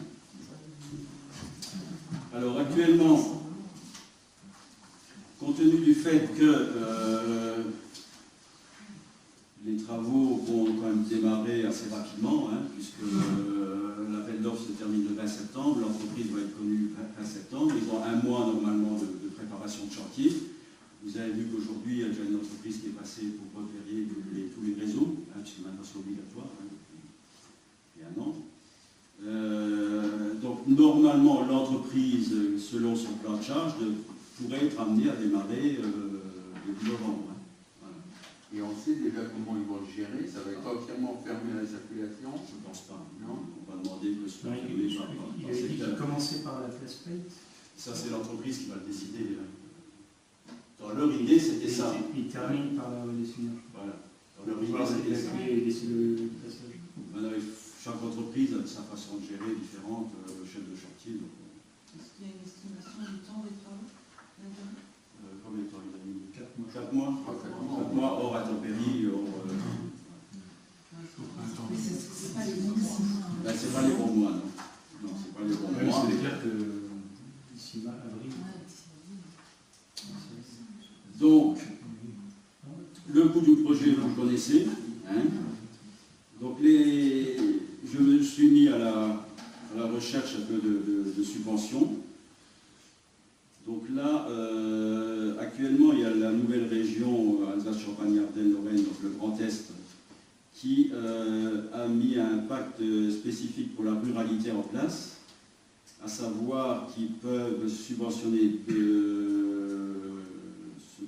ce plan est doté de 23 millions d'euros pour son soutien à la mise en chantier au plus tard d'ici fin 2016. Et donc, il y aurait une aide maximum par commune de 20 000 euros. Donc, c'est déjà la première aide qu'on va demander. La deuxième aide qu'on va demander, c'est l'aide de la CCCE. Donc là, je me suis procuré le tableau de toutes les demandes qu'on a déjà faites. Vous savez qu'on avait une enveloppe ouverte à la CCCE pour un montant de 161 146. On a déjà utilisé, entre les subventions qui ont été versées et les subventions demandées, on en est déjà à 144 682. Donc il reste 16 464. On va solliciter pour cette place. Et comme notre nouveau député, M. Patrick Weiten, nous a fait un beau courrier il y a quelques mois, qu'il était à notre disposition pour nous aider dans ces projets d'investissement.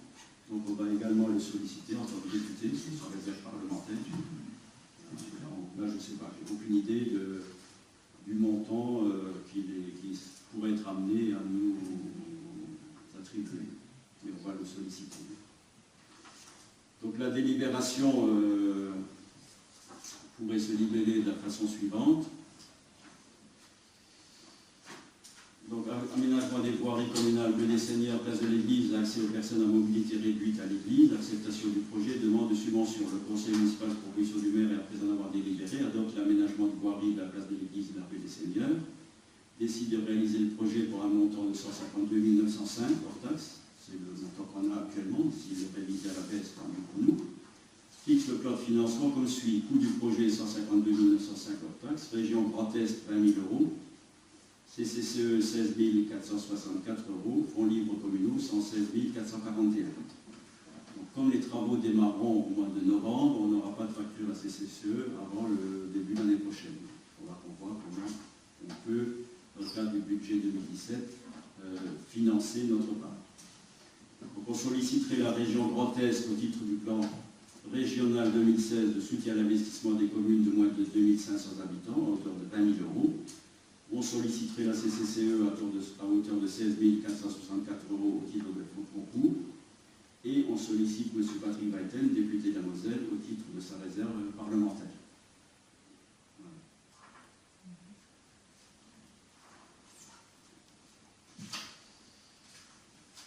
Donc, les 16 000 € de la communauté de communes, on est sûr de les avoir. Les 20 000, si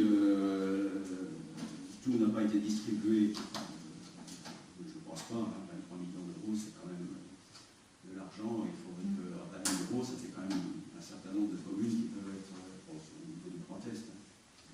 Voilà, donc on va faire une demande de subvention très rapidement. J'ai reçu le projet d'effectif il y a quelques jours. Voilà.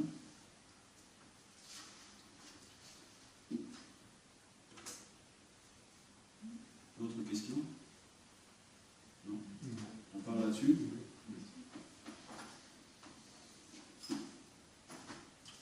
Ensuite,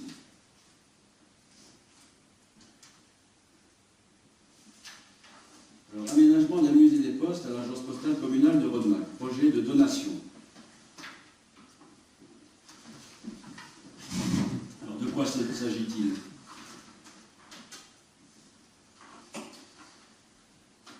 Alors, monsieur Rick Pascal, qui est président du club philatélique étangeois, et qui est originaire de Rodemack. Je l'ai rencontré au fond de la communauté au mois de janvier, et il m'a fait savoir, il m'en avait déjà parlé antérieurement, mais on n'avait pas eu l'occasion d'en discuter, il m'a fait savoir qu'eux avaient un musée des postes qu'ils avaient constitué au fil des années, que ce musée des postes était stocké dans des locaux de la commune d'Étang, pour partie, et pour une deuxième partie, était stocké dans la cave d'un membre de l'association, et il souhaitait que tout ça soit mis ensemble, faire un inventaire, et il souhaite que ce musée, ce mini-musée, soit installé à l'agence postale de Rodemack. Pourquoi? Parce qu'ils souhaitent que ce soit à Rodemack et que probablement la commune d'Étanges n'est pas intéressée. Et ils souhaitent également, pour une deuxième raison, que ce soit installé à Rodemack, parce qu'ils considèrent que notre bureau de poste actuel, en ce qui concerne par exemple la banque d'accueil, lui et son collègue qui est décédé entre-temps, qui avait parcouru la France entière pour récupérer des objets depuis des années et des années, il considère qu'il y a actuellement encore en France 2 banques d'accueil comme celle de Rodemack, et que partout ailleurs, et que ça conviendrait donc. Voilà. Donc c'est ce qu'il m'a dit lors des vœux de la communauté, et c'est ce qu'il nous a redit ici en mairie. Je l'ai reçu avec les adjoints, et il nous a confirmé ces dires. Donc, dans un premier temps, suite à la discussion qu'on a eue au vœu de la communauté, il m'a fait parvenir un courrier donc, du mois de janvier. Monsieur le maire faisant suite à notre agréable entretien, je vous confirme qu'un nouvel inventaire va être fait de tous les objets postaux qui constituent notre musée des postes. Les photographies seront prises et vous seront transmises. Les membres du comité se réuniront prochainement pour en faire l'inventaire. Il m'a fait parvenir des articles de journaux et mise en place du parcours de la poste rurale de 1891. Et donc ensuite, il y a eu un deuxième courrier qui n'est pas daté, je ne me souviens plus à quelle date je l'ai reçu, qui dit ceci: Monsieur le maire, nous avons effectué l'inventaire d'une partie des objets postaux qui constituent notre musée des Postes. Vous trouverez en annexe des photographies de ces objets. Je vous les fais passer, ce sont des photographies d'une petite partie.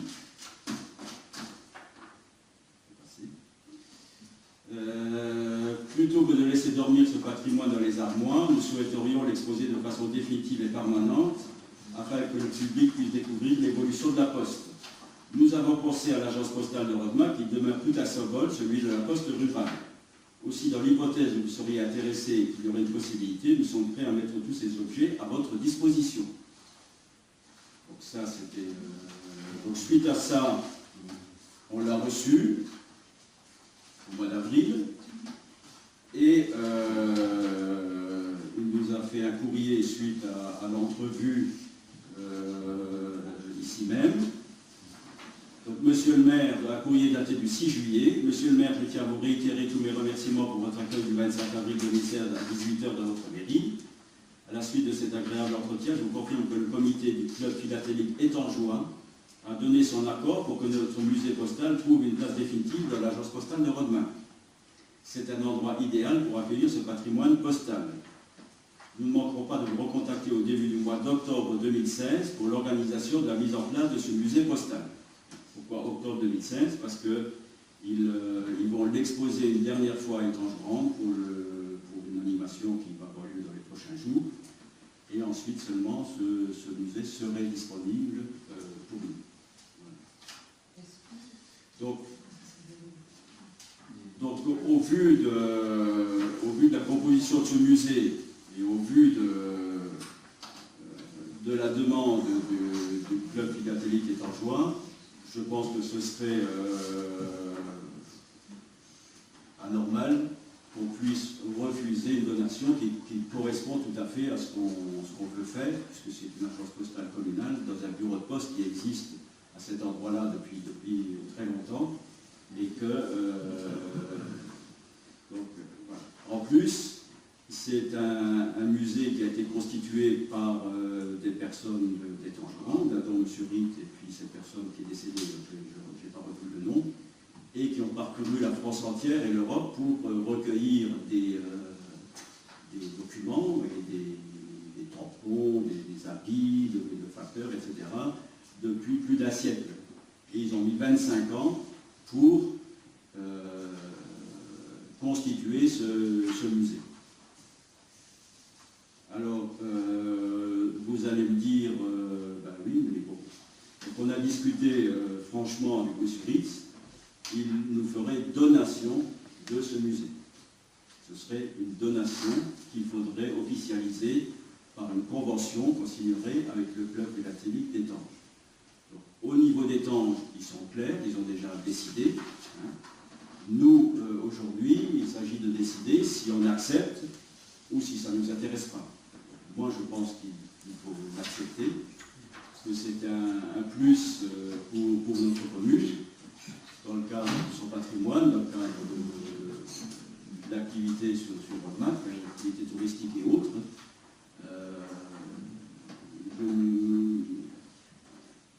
J'ai un exemple en tête. Hein, lorsque je vais avec l'un ou l'autre de mes adjoints aux assemblées générales du réseau des villes fortifiées, ils nous montrent des mini-musées qui ont un succès incomparable. À Longwy, par exemple, il y a quelqu'un qui, depuis des années, a récupéré des fers à repasser. Donc à Longwy, ils ont un musée des fers à repasser. Voilà. Et donc, ils ont des visiteurs pour le musée des fers à repasser. Il y aurait quelqu'un qui surveillerait comment ça se passe? Alors pour l'instant, on n'en est pas là. Je ne connais même pas, en dehors des photos, je ne connais pas la proposition, je ne connais pas le volume. Bon.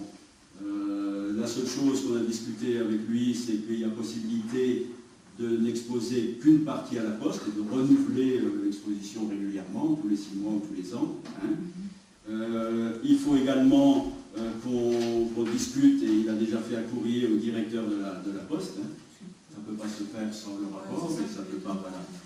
Mais aujourd'hui, il s'agit de dire si on est intéressé, et si oui, de leur dire qu'on est intéressé. Voilà. Parce que si on n'est pas intéressé, c'est pas la peine qu'ils fassent de la publicité. Bon, j'ai vu dans différents articles de journaux sur Étangerand qu'ils faisaient référence déjà à la poste de Rodemack, comme quoi c'était quelque chose d'acquis. Voilà. Alors que nous, on n'a toujours pas délibéré. Donc, l'idée, c'est de l'accepter. Le club philatélique utiliserait encore ce mini-musée pour 2 manifestations sur Étangerand le courant du mois de septembre. Et on pourrait prendre contact, dans leur idée, on pourrait se contacter au mois d'octobre pour une mise en place au début de l'année 2017. Entre-temps, il faudrait que le conseil municipal valide une convention, bien sûr, qui serait signée avec eux, et qui reprendrait les termes de nos conversations. Hein. Voilà. Ils exposent où en septembre? À la salle Blondin, je crois. Et pour les journées du patrimoine, mais ça, je ne sais pas. Moi, j'aurais juste 2-3 petites questions par rapport à ça. Alors, aujourd'hui, l'agence postale, c'est lorsqu'on rentre à gauche. Et sur la droite, il y a un appartement. Donc là, vous faites référence à l'appartement, vous faites référence à l'agence postale, tout le bâtiment, je ne sais pas. Pour l'instant, je ne sais pas. D'accord. Parce que ça va dépendre du directeur de la Poste. L'idée de M. Ritz, c'est que le directeur de la Poste nous autorise à occuper une partie du bureau à gauche, qui est utilisé actuellement pour l'agence postale, mais qui est pour l'accueil, mais qui est utilisé en toute petite partie de cette grande pièce. Il y a un bureau, il y a la banque d'accueil, il y a un bureau, puis il y a une table avec les colis qui sont en attente. Hein. Mais tout le reste de la pièce, on chauffe toute cette grande pièce pour très peu d'utilisation. À un moment, on avait quand même... Et donc l'idée, je réponds déjà à la première question, donc l'idée, c'est de rencontrer avec M. Ritt les services de la commune, le directeur de la Poste, qui est en place à Étanges, c'est lui qui va déterminer. Bon, après, on verra si de toute façon ce serait une pièce ou 2. À un moment, on avait quand même discuté de la possibilité de déplacer cette agence postale, qu'elle soit ailleurs, non? Alors cette possibilité était, comment dire, possible à partir du moment où la communauté de communes réalisait son projet de bâtiment d'accueil d'office de tourisme ici à l'entrée de la citadelle, ce qui fait que nous on récupérait le bureau du syndicat initiative, l'office de tourisme actuel, pour en faire quelque chose. Donc l'idée, c'était une possibilité d'installer la Poste à cet endroit-là. Sauf que, comme j'ai déjà expliqué ici à plusieurs reprises, la communauté de communes, pour la valorisation de la citadelle, escomptait environ 50% de subventions, au minimum 30% de subventions. Or, actuellement, les subventions sont à 0. Donc forcément, le projet ne se fera pas dans les délais qui avaient été envisagés au départ. Hein. Et donc, le projet va continuer, mais à un rythme totalement différent de ce qui était prévu à l'origine, avec les montants de subventions qui étaient estimés. Et donc, je ne connais pas à l'heure actuelle... Donc l'agence postale, aujourd'hui, elle n'est pas remise en cause par la Poste. Ah non, l'agence postale n'est pas remise en cause. Moi, j'ai aussi souvenir que sous votre présidence de l'association Jean-Marie Pell, vous aviez le projet d'en faire un musée. Donc, je voudrais juste comprendre le cheminement, parce que là, du coup, du vivant de Jean-Marie Pell, on parlait de faire un musée. D'un coup, maintenant, pour le coup, il est mort. Et on ne parle plus du tout de Jean-Marie Pell. Et du coup, ça deviendrait un musée. Je ne suis pas du tout contre, hein, je suis plutôt même pour la création d'un musée. Je voudrais juste comprendre le cheminement, parce que qu'est-ce qu'on en fait plus du musée Jean-Marie Pell, qui a plus, il y a plus d'envie, c'est parce qu'il y a quelque chose qui a changé. Alors le musée Jean-Marie Pell est toujours d'actualité.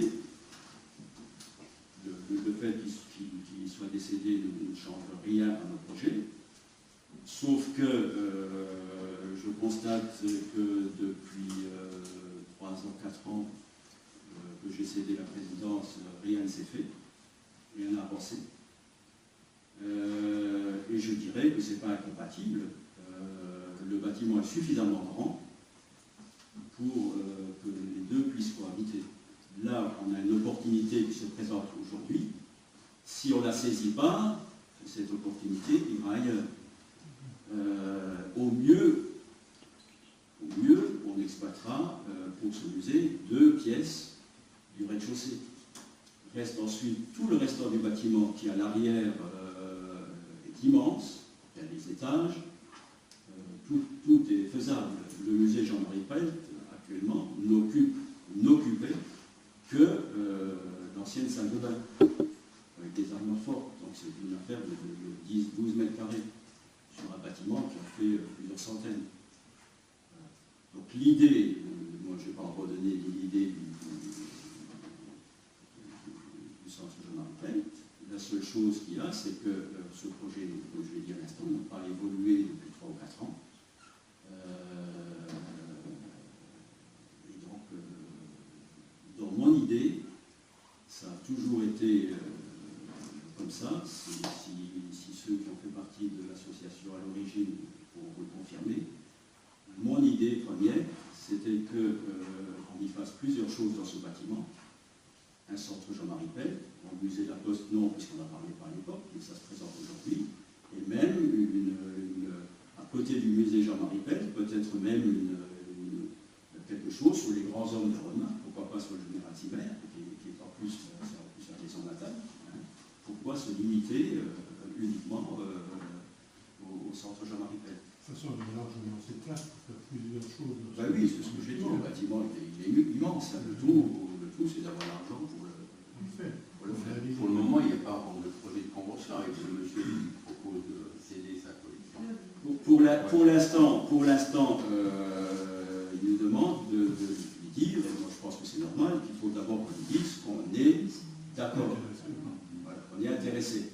Ensuite, il fait son exposition dans 2 endroits d'étanges pour le mois de septembre, et au mois d'octobre, il nous présentera une convention qui sera donc présentée au conseil municipal pour un aménagement, si possible, pour le début de l'année prochaine. Est-ce qu'elle ne pourrait pas être temporaire plutôt que définitive? Est-ce que c'est à vie?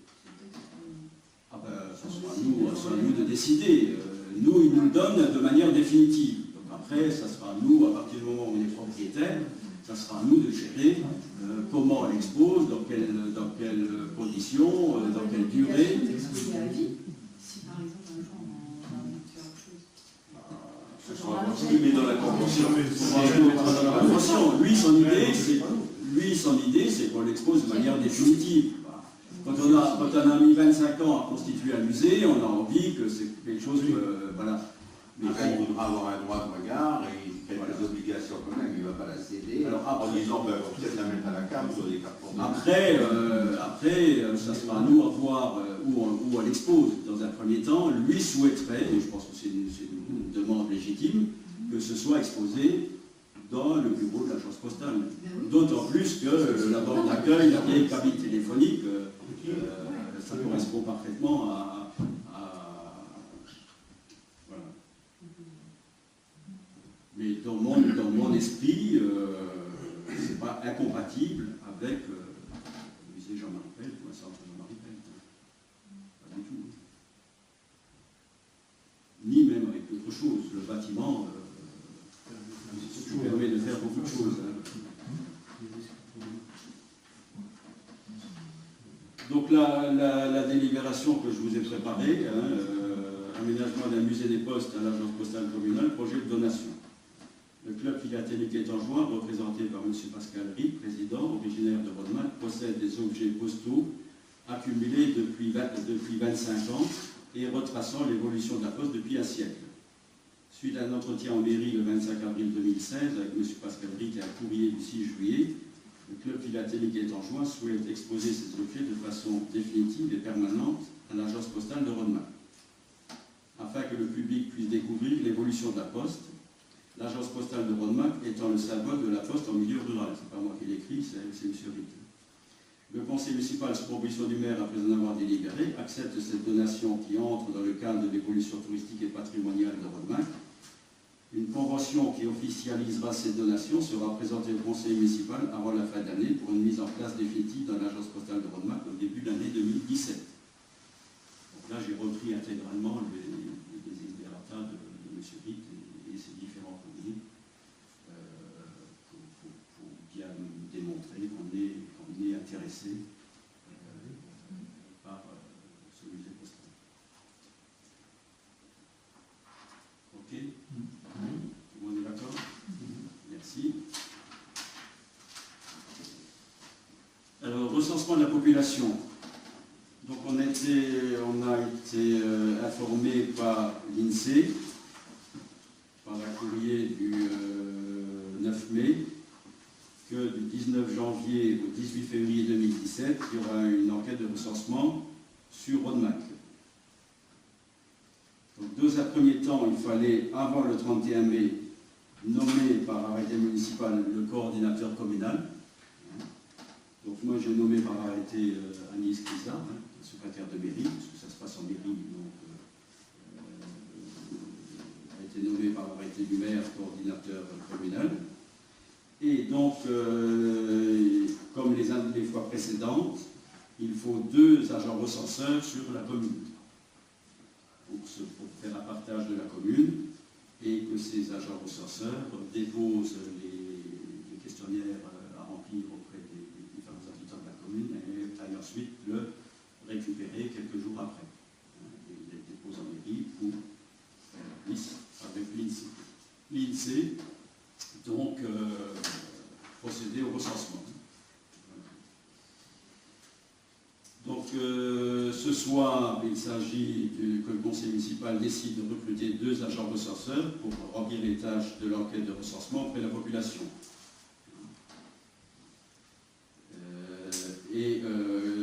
On doit décider également d'inscrire au budget 2017 l'ensemble des dépenses spécifiques liées à l'enquête de recensement et en recette la dotation forfaitaire de recensement qui nous est versée par l'État. Donc si vous connaissez quelqu'un qui pourrait être intéressé, alors l'INSEE ne nous a pas encore communiqué le montant qui est payé aux agents recenseurs, mais ce qui était, je l'avais vu ce matin, alors l'indemnité qui avait été versée donc en 2012, c'était 1,62 € par bulletin individuel collecté, 0,98 € par feuille de logement collectée et 16,16 € par séance de formation. Donc je suppose quand même que depuis 2012 ça va être réévalué, mais il ne va encore pas communiquer les nouveaux barèmes. C'est l'ordre de grandeur. Voilà. Donc si vous connaissez 2 personnes qui pourraient être intéressées pour faire ça, elles se présentent en mairie et puis on les inscrira au niveau de l'INSEE. Donc aujourd'hui, il s'agit, donc suite au courrier du 9 mai émanant de l'INSEE, Madame Crisa a été nommée par arrêté du maire en date du 30 mai coordinateur communal de l'enquête de recensement. Le conseil municipal, après en avoir délibéré, décide de recruter 2 agents recenseurs pour remplir les tâches de l'enquête de recensement auprès de la population et d'inscrire au budget 2017 l'ensemble des dépenses spécifiques liées à l'enquête de recensement et en recette la dotation forfaitaire de recensement qui est versée par l'État, qui nous couvrira tous les frais, je pense. Enfin, c'était comme ça déjà en 2012, donc ça m'étonnerait que ça s'améliore en 2017. Tout le monde est d'accord? Donc, arrêté zone 30, route département de 62, porte de Sierre. Alors, de quoi il s'agit? Donc, j'en avais déjà parlé ici même pour vous dire qu'il y avait une réunion qui avait été organisée donc à ma demande, parce que je souhaitais qu'ils puissent peut-être que les services de la communauté de communes, avec l'accord du département, puissent installer un aménagement au droit de l'ancien terrasport du parking qui passe un peu pendant aux gendarmes bouchers qui sont un peu plus hauts. Et le département a catégoriquement refusé. Ce qui fait que la communauté de communes, puisque c'est une voirie d'intérêt communautaire, a pris une autre voie. Et donc, je vous lis le rapport qui a été fait par Gabriel Weber suite à cette réunion. Le carrefour de la Porte de Cercle est placé en régime de priorité à droite. L'ajout d'un élément ralentisseur sur la chaussée destiné à alerter les automobilistes venant depuis Planches ne permettrait pas d'attirer l'attention sur la dangerosité du carrefour. Le panneau AB1 Croix de Saint-André indiquant le carrefour avec priorité à droite distant de 100 mètres, donc c'était jusqu'il y a quelques jours, n'attire que faiblement l'attention des automobilistes. Un rappel sous forme lumineuse juste avant le carrefour semble plus approprié. Il devrait encourager les conducteurs à plus de vigilance. Son futur remplacement a été défini entre les deux derniers arbres de la voie. Son alimentation sera solaire. Depuis cette réunion, la CCCE a mis cette croix de Saint-André en place.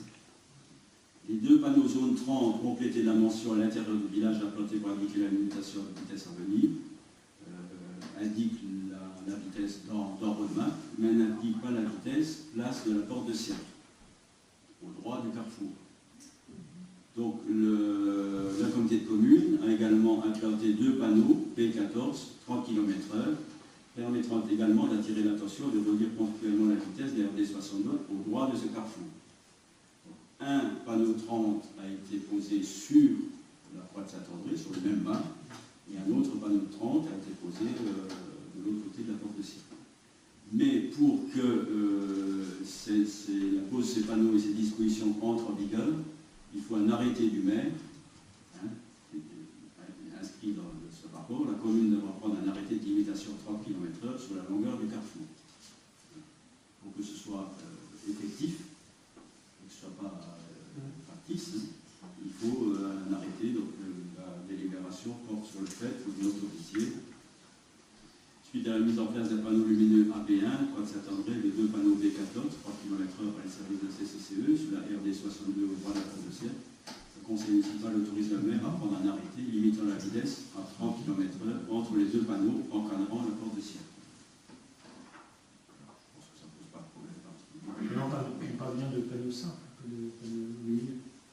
Non, le panneau lumineux, c'est uniquement pour indiquer cette priorité à droite. C'est des panneaux simples, effectivement. Par contre, ce qui devient effrayant, c'est qu'on leur dit, depuis Planches et qu'on rentre dans le village, le nombre de panneaux qu'on a, c'est horrible, avec le rempart, le machin, c'est vraiment pas les croix, les machins, les zones, ça devient... Je pense qu'on pourrait supprimer le panneau Croix de Saint-André. Peut-être en enlever, parce que là, franchement, ça fait beaucoup. Et la communauté voulait un peu plus que le panneau 30 d'ordre de main pour le mettre à la Porte de Cercle. Je dis non, on va laisser là. Parce que...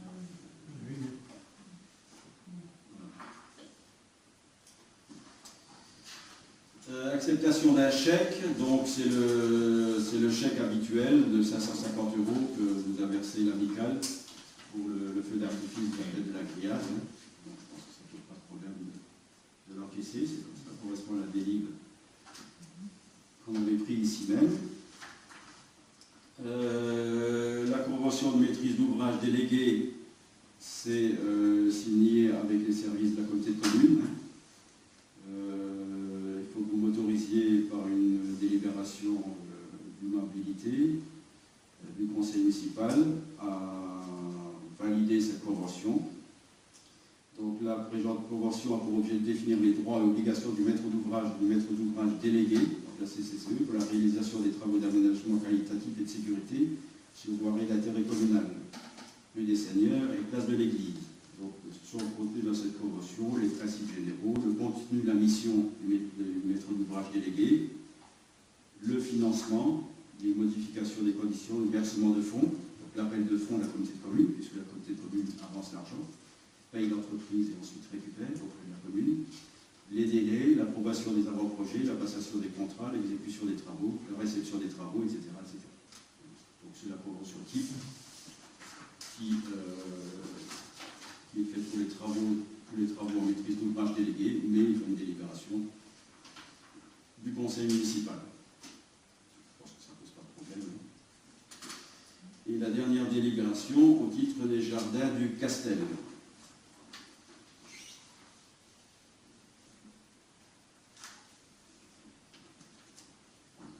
Auparavant, je voudrais faire un court rappel de ce que j'ai dit ici même par le dernier conseil municipal, à savoir que la perte en cumulé depuis 2012 des dotations de l'État qui ont diminué s'élève à près de 80 000 euros, enfin, légèrement plus que 80 000 euros. Puisque chaque année, la dotation d'État baisse, et en 2016, elle a encore baissé de 13 000 euros. Donc, à la télé, dans la presse, on parle constamment que des baisses de dotation d'État, mais les baisses de dotation du département, il y en a même une dotation de 40 000 euros qui a carrément été supprimée, puisque c'était une dotation au titre de la taxe professionnelle. La taxe professionnelle ayant été supprimée, le fonds départemental n'est plus abondé, donc automatiquement cette taxe a disparu. Elle était en 2012 de mémoire de 42 000 euros. Je ne parle pas du reste. Ces pertes de financement au titre du fonctionnement, je parle, ont été pour partie compensées par les impôts locaux, les Rodemacois. Non pas les impôts locaux qui ont augmenté, mais les impôts locaux des nouveaux Rodemacois, des habitants qui sont venus au fil des années. Et cette part payée par les nouveaux assujettis, qui sont arrivés depuis 4 ou 5 ans, s'élève à moins de 60 000 euros. Vous voyez que le rapport entre les deux, c'est pas compensé. Voilà. Lors du vote des budgets, je vous ai également expliqué à plusieurs reprises que normalement, dans une bonne gestion du budget communal, l'autofinancement, à savoir l'excédent de fonctionnement, les dépenses et les recettes, devrait être au moins égal au remboursement du capital des emprunts, et même supérieur, parce que s'il est inférieur, il ne peut pas y avoir d'autofinancement. S'il est égal, il n'y a toujours pas d'autofinancement, et si il est supérieur, il y a de l'autofinancement, c'est-à-dire qu'on peut utiliser l'excédent pour faire des investissements. Or, depuis 2012, compte tenu de la baisse des dotations de l'État, et que les moyens, les besoins de communes augmentent compte tenu du fait qu'il y a plus d'habitants, cet autofinancement a diminué également quasiment chaque année. Variation en fonction des recettes, des dépenses, voilà. C'est pas quelque chose de... Voilà. Ce qui veut dire que depuis 2 ou 3 ans, on ne réussit plus à dégager suffisamment d'excédent de fonctionnement pour payer un remboursement du capital. Donc le remboursement du capital, il est payé par d'autres recettes, mais qui arrivent en investissement. Subvention ou autre. Et donc le déséquilibre s'accentue. Jusqu'à maintenant, on a réussi chaque année à faire des économies à peu près sur tout. On a vu lors du vote du dernier compte administratif. Mais il arrive un moment où les économies, on ne peut pas faire plus que des économies. Voilà. À un moment donné où on arrive. Donc à partir de là, soit on fait des économies drastiques, et le seul moyen de faire des économies, c'est de supprimer, c'est de ne pas remplacer du personnel. Ça me semble difficile, parce qu'en mairie, on avait un poste et demi de secrétaire, on a un poste, on galère un peu. En ce qui concerne les ouvriers communaux, on a un effectif qui est nécessaire pour la commune qu'on est devenue.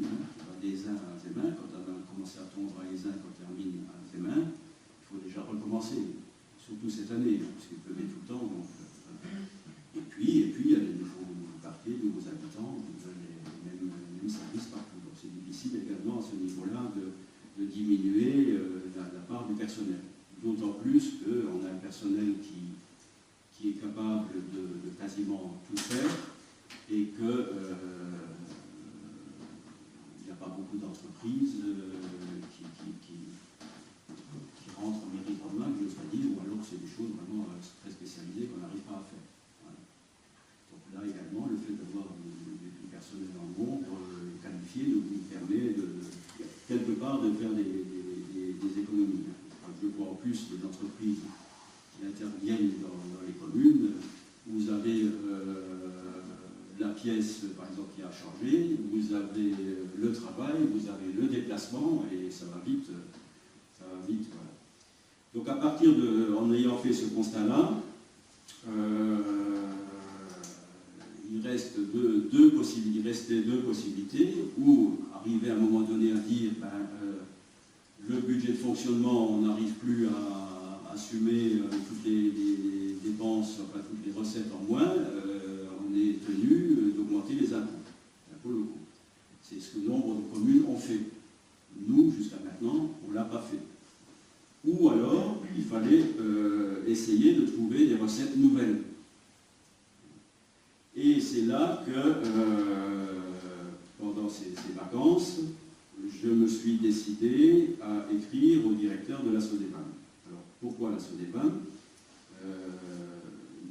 On a signé une convention avec la SODEVAM pour les jardins du Castel, où cette convention dit qu'à la fin de l'opération, la commune serait amenée à toucher l'argent de ses terrains et également à toucher une très grosse partie, jusqu'à 80%, du bénéfice fait sur l'opération et qui avait des possibilités d'avancer des sommes à différents stades pour que la commune puisse continuer à progresser. Et il avait été convenu également avec la SODEVAM qu'on ne les solliciterait pas avant que l'opération ne soit équilibrée. Puisque pour la première tranche, la SODEVAM a acheté la totalité des terrains à un partenaire privé, ça vous le savez, donc ça a eu un certain coût, et puis a fait des viabilités de tous ces terrains qui ont également occasionné un certain coût. Or, à l'heure actuelle, la vente des terrains ne compense pas l'investissement initial qui a été fait par la SODEVAM, d'autant plus qu'il y a des frais d'entretien courant, puisque nous, actuellement, pour les jardins du Castel, on ne dépense rien. Même la tonte, les tontes et tout ça, c'est pas de notre compétence à l'heure actuelle. Donc il y a des frais, il y a un architecte conseil qu'il faut payer, il y a du personnel qu'il faut payer, etc. Donc à l'heure actuelle, l'opération n'est pas bénéficiaire. On partait du principe que ce n'était pas la peine de solliciter la SODEVAM, puisque de toute façon, à partir du moment où l'opération n'est pas bénéficiaire, eux doivent emprunter cet argent pour nous indemniser, entre guillemets, et à ce moment-là, il y a des intérêts qui sont affectés à l'opération. Et au vu de ce que je vous ai dit en introduction, j'ai sollicité la SODEVAM par un courrier du 19 juillet, pardon. J'ai écrit au directeur de la SODEVAM, M. Hervé Melchior, en ces termes suivants. Nous avons signé le 30 décembre 2008 une convention d'aménagement pour les jardins du Castel. Dans ce cadre, la commune a d'ores et déjà mis à disposition de l'opération 11 728 m² de terrain pour réaliser cette opération. C'est principalement les 13 maisons EDF. Nous avons évoqué à différentes reprises la possibilité pour la commune du versement d'une participation de la part de la SODEVAM au prix d'estimation des domaines pour les terrains, participation qui pourrait intervenir prochainement puisque l'opération devrait s'équilibrer en cette année 2016. Notre demande est motivée par le fait que les habitants du jardin du Castel occasionnent des frais importants dans les écoles. On a acheté du mobilier neuf et au primaire et à la maternelle, au périscolaire, puisque chaque fois qu'un enfant s'inscrit au périscolaire, puisque pour chaque enfant il y a une part qui est payée par la commune, donc automatiquement le nombre d'enfants augmente et la part de la commune augmente, c'est mathématique, etc. Dans le même temps, les dotations diverses diminuent de façon importante. Voilà. On attend une réponse favorable de votre part. Donc ça, c'était le 19 juillet. Et le 22 août dernier, quelques jours, M. Melchior me répond ceci. Monsieur le maire, nous avons pris connaissance avec attention de votre courrier du 19 juillet 2016, nous interrogeons sur la possibilité d'un versement anticipé d'une part du boni devant être dégagé en fin d'opération. Pour le moment, cette opération supporte une trésorerie négative d'un montant de 643 000 €. Je rappelle qu'il y a encore un an et demi, on était à plus d'1 million. Et que l'opération égard, le rythme de vente des lots disponibles, la première tranche, ainsi que l'engagement très probable de travaux pour la tranche 2BA, pour lequel il a permis d'aménager, qui a été déposé, qui est en cours d'instruction actuellement à la commune, ne permettront pas à court terme de rétablir cette trésorerie. Si le permis est accordé, il faut faire la viabilité de ces 10 places supplémentaires. Donc il y aura d'un côté d'abord une dépense qui sera compensée, ensuite quand les terrains seront vendus. Cependant, il nous importe d'apporter une suite favorable à votre demande dans le cadre du partenariat privilégié dans lequel nous nous sommes inscrits depuis bientôt 8 ans. C'est pourquoi nous vous proposons de vous verser avant fin novembre 2016 la somme de 100 000 € au titre d'un versement anticipé du boni de l'opération. Nous espérons que ce versement répondra à votre attente et contribuera à assurer les dépenses occasionnées par la revue des habitants du lotissement des Jardins du Castel dans votre commune, comme précisé dans votre courrier. Donc la SODEBAM, malgré